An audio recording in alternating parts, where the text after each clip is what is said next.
What is up guys, Khraze here with another No Man's Sky guide, and in today's video I'll cover starships and everything you need to know in order to acquire the best ones available in the game right now.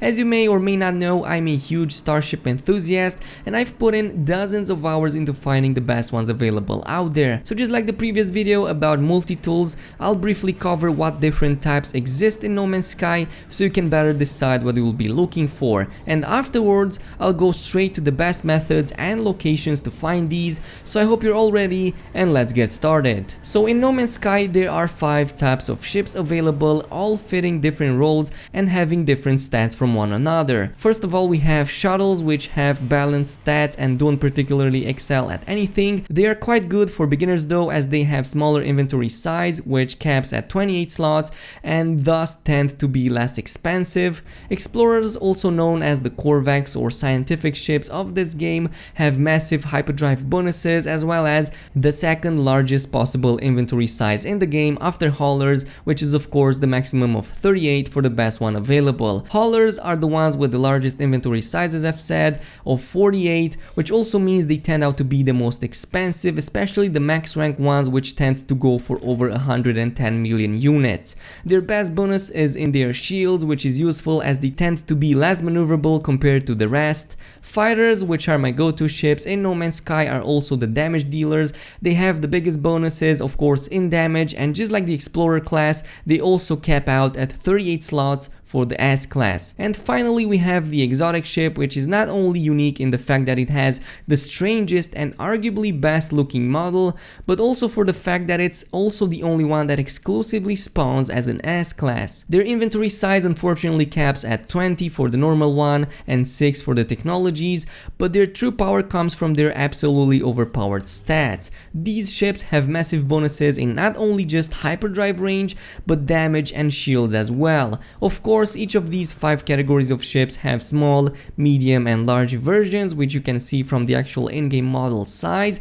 as well as from their inventory size. The point of this video is to only focus on the best of the best, so we will just cover the largest possible out there as well as the maximum rank ones. Before moving forward, we also have to go over where each type of ship spawns in order for better planning our hunting sessions. To make it short, it's been observed that each system in the game spawns up to 13 ships, with each civilization having a certain ship they emphasize. So GAG systems tend to favor haulers, spawning 7 of them, as well as 3 additional explorers and 3 fighters.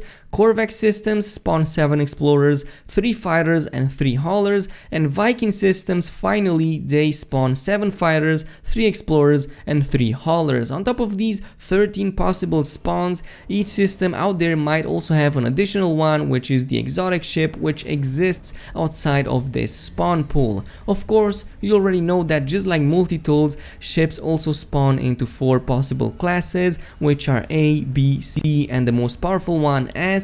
We'll go over them in just a second, but I just want to mention the fact that while you'll mostly want to hunt for your desired ship in the type of system that emphasizes it most, this doesn't exclude the possibility for you to do it in the others. So for example, while hunting for fighter ships would be best done in Viking systems as they tend to hold 7 possible spawns, you could potentially do it in the other 2 as well, as they also hold 3 on their own, but it's just that it's going to take a little bit longer to do it like that. But now that you know the basics, you can finally start hunting for your desired ship, though there are a few things you'd more or less want to know before doing so. First of all, make sure you have enough units at hand, because this is an end game activity and can cost you up to 100 million units depending on the type of ship you are looking for. Second of all, it's also advised to have an economy scanner installed, especially if you plan to do the hunt manually. Just like with the previous videos, we need this tech to better find wealthy systems as they have the highest chances to spawn something good. Also, it is useful to find trading posts. Lastly, having 16 glyphs is also useful, though not necessarily. If you plan to head into a system that someone else posted coordinates to, then you're definitely going to need it, but if you're doing it for yourself or if you're doing it in multiplayer, then you will not need the glyphs. You will just need to go to a system manually or just use the portal terminus and you will be fine. So again, you don't have to have 16 glyphs like it was with multi-tools.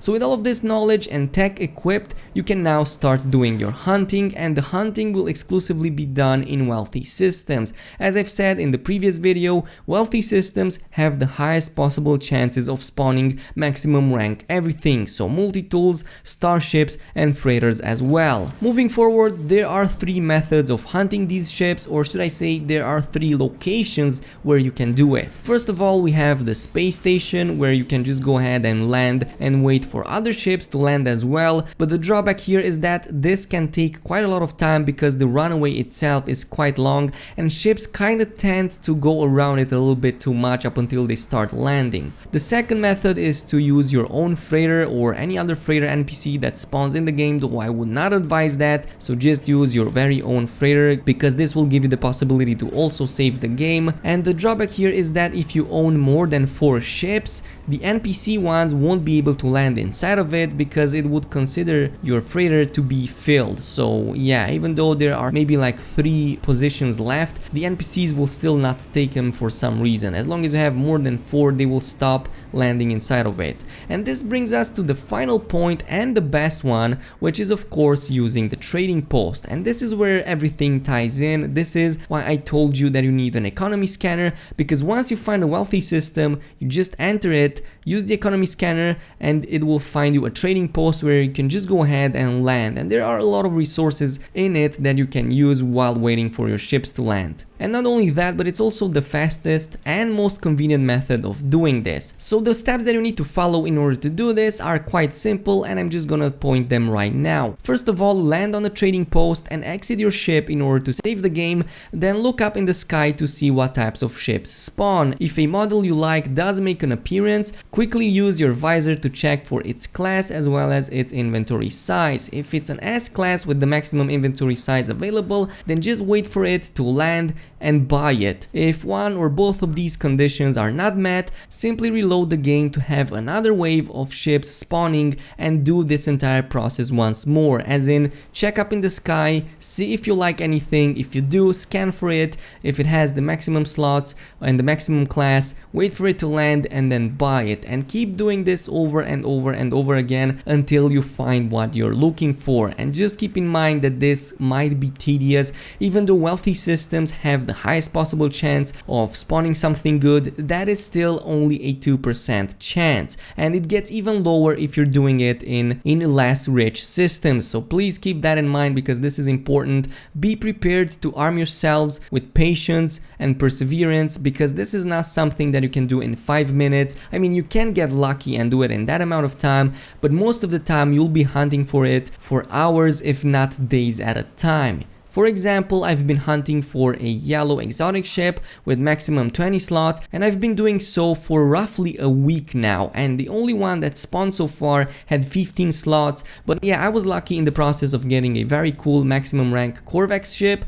Still, I was still very unlucky with the exotic one. Another subject that I want to cover quickly is the possibility to use this method at the space station. And of course, there's a little thing called space station spawns. It's very rare but extremely convenient, and I want to just go over it really quickly. Basically, there's the possibility for certain max rank ships to be the first ones to spawn inside the space station no matter how many times you reload. This means that you can simply land inside the station, reload the game, and one of the first ships that will ever land there will be the exotic or the S rank one. One such example is my very own white squid ship that I got in Atlas Rises. It doesn't exist there anymore, but this was such an occurrence, and these can still be found right now in this update. It's just that I haven't seen one yet, so you have to be patient and we'll have to see if other people also find it, and if I do, I will definitely post it. But so far I have not seen a space station spawn yet, but nonetheless, if one does exist, it is probably the only method of 100% sure getting a type of ship. So for example, if somebody finds